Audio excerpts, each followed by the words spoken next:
ayun guys, magandang araw po baby na. Nakadating na po kami ng Puerto, medyo ginabi, pero mabuti at nakapagpa-check up si Daddy. Naresetahan niya siya ng gamot at nakainom na siya ng gamot. Ayan, kakain na kami ngayon dahil kakarating lang po talaga namin. Kung pagdating namin, pa-check up agad.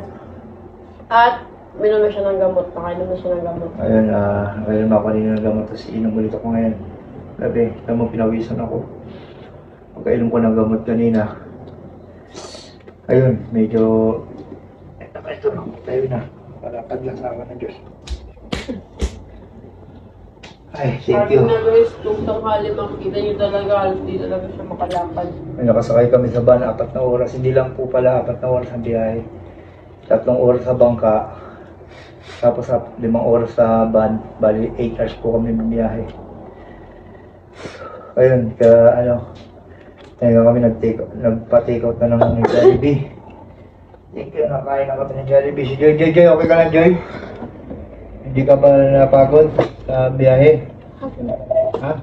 Pagod. Thank you, Joy. Thank you, salamat.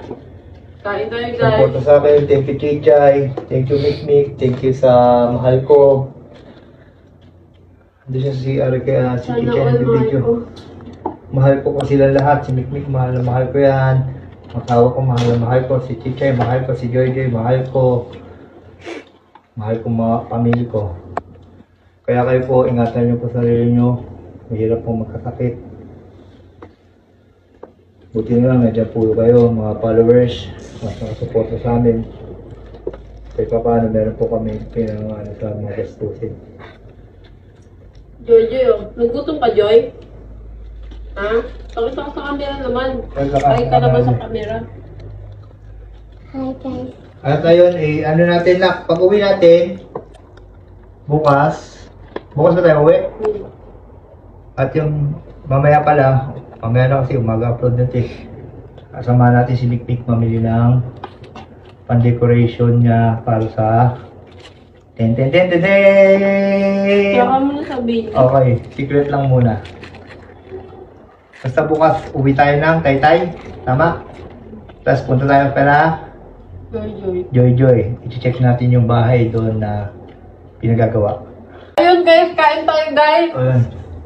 Gutom na gutom talaga kami, grabe yung biyahe yan, 8 hours. Pero may stopover naman. Ayun, Joy, gutom na gutom talaga yun si Joy. Hindi ka mo si Joy. Gutom na gutom ka, Joy, hindi. Ako di mo tatanungin. Halata naman. Gutom ako pero kailangan ko talaga mag-diet. Thank you sa mga concern sa akin na mag-diet ako. So ayun guys, kain tayo guys. And thank you sa mga comment sa amin. Ayan, medyo okay si Daddy. Lalo pag may Jollibee. Propose ko yung Jollibee. Pero hindi ako ah. Pag hindi na yung bata ako. Jollibee talaga, magaling ako. Kaya kain po na kain. Hindi yan sponsored. So ayun guys, see you next vlog.